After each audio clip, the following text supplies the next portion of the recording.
अस्सलामुअलैकुम, welcome back to my channel. इस video में हम लफ्ज़ लाइक का इस्तेमाल करना सीखेंगे। जैसे हम हर रोज़ बोलते हैं, क्या तुम मुझे पसंद करते हो, वो रोबोट जैसे बात कर रही है। इस तरह के जुमलों को इंग्लिश में किस तरह से बोलेंगे और लाइक का इस्तेमाल इन जुमलों में किस तरह से करेंगे, वो हम इस वीडियो में सीखेंगे। तो चलिए बग़ैर किसी देरी के शुरू करते हैं। सबसे पहले तो हम जान लेते हैं लाइक का मतलब और मायने क्या होते हैं। इसके मायने होते हैं चाहना, पसंद करना, की तरह, के जैसा। क्या तुम मुझे पसंद करते हो, इसे हम इंग्लिश में कहेंगे do you like me, do you like me.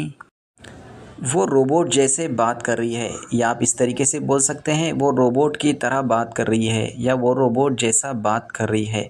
तीनों का सेंस एक ही बनता है। तो हम इसे इंग्लिश में कहेंगे she is talking like a robot, she is talking like a robot.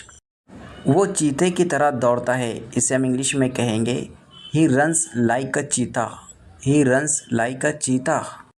क्या आप हमारे साथ आना चाहेंगे, इसे हम इंग्लिश में कहेंगे would you like to come with us, would you like to come with us. मुझे आम पसंद है, इसकी इंग्लिश क्या होगी, आप मुझे कमेंट बॉक्स में इसका आंसर दीजिए। अगर ये वीडियो आपको अच्छा लगा है तो वीडियो को लाइक करें। अगर आप चैनल पर नए हैं तो चैनल को ज़रूर सब्सक्राइब करें। मिलते हैं अगले वीडियो में अगले टॉपिक के साथ।